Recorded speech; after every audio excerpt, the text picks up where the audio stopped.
Hello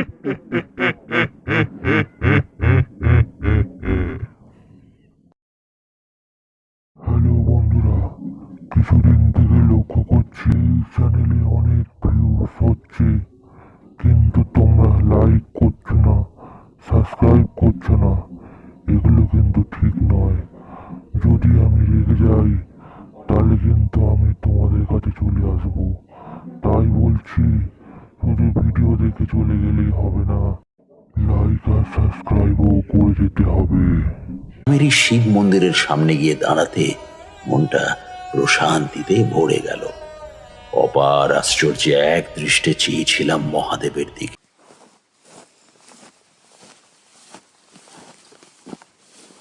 প্রণাম গ্রহণ করুন ঠাকুর মশাই। এখানে নতুন মনে হচ্ছে। আমি বীরপ্রতাপ রায়চৌধুরী।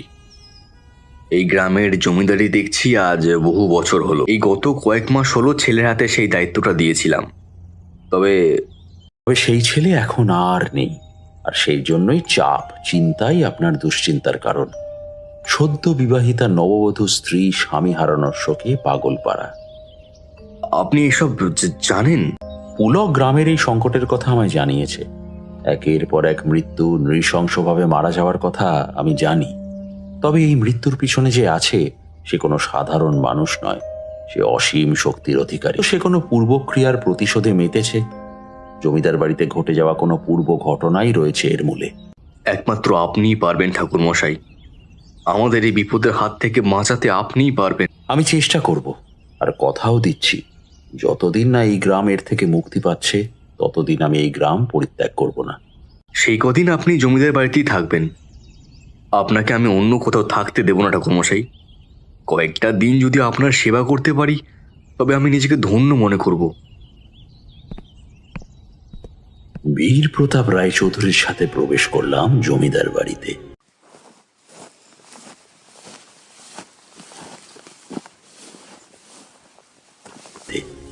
বিশাল বড় ফটক পেরিয়ে ভিতরে গেলাম। দোতলার একটি ঘরে আমার থাকার ব্যবস্থা হলো। আমি একবার গ্রামের শেষ প্রান্তের ওই গুহায় যাব, আর সেটা আজ রাতেই। তবে তার আগে যে আমায় সবটা বলতে হবে, নিশ্চিন্তে সবটা বলুন আমায়, না হলে কোনোভাবেই যে আপনার চিন্তা কমাতে পারবো না আমি। নিশ্চিন্তে কি আর থাকতে পারছি ঠাকুর মশাই? আমার যে সব শেষ হতে বসেছে। নিজের ছেলেটাকেও হারালাম।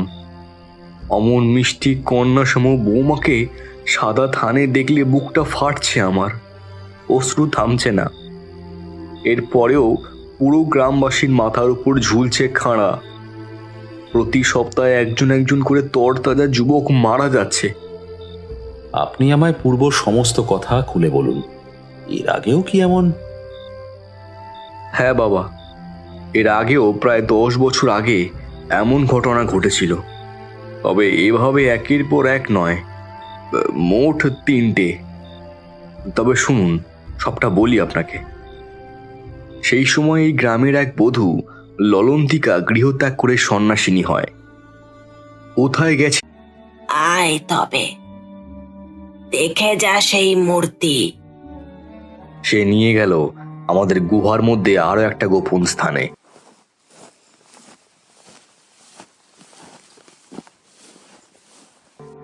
সে স্থান অতীব দুর্গন্ধযুক্ত, চারিদিকে সাধনার দ্রব্য পরিবেষ্টিত।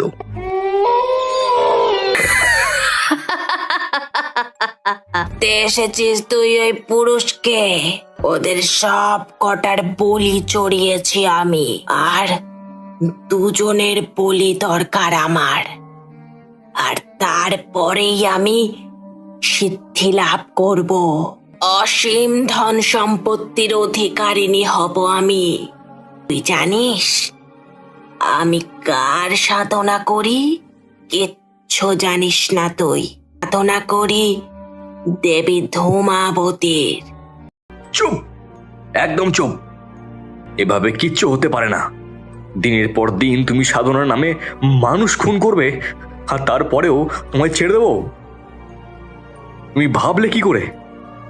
যজ্ঞ এখনই বন্ধ করো, নাহলে আমরা গ্রামবাসীরা কেউ তোমায় ছাড়বো না বলে দিচ্ছি। বেরিয়ে যা, বেরিয়ে যা এখান থেকে। আর যদি না পেরোস তবে আজ তোকে দিয়ে হবে আমার চতুর্থ বলি। এত বড় সাহস তোর, আমার যজ্ঞ আটকাতে চাস তুই? জানিস দেবী ধূমাবতীর কত শক্তি? দেখতে চাস যজ্ঞ বন্ধ করতে চাইলে তার কি ঘটে? দেখা তুই তুই ভণ্ড সাধিকা, মানুষ কোন ছাড়া আর কিচ্ছু করতে পারবি না তুই। তোর যজ্ঞ আজ পণ্ড করেই ছাড়বো। যজ্ঞ থেকে এবার উদ্ভূত হলো একটা খাঁড়া, আর সেটা এসে এক নিমিষে বিঁধে গেল ওই যুবকের গলায়। আমি এবার সর্বশক্তির অধিকারিণী হয়ে উঠব, আর কেউ আমাকে রুখতে পারবে না।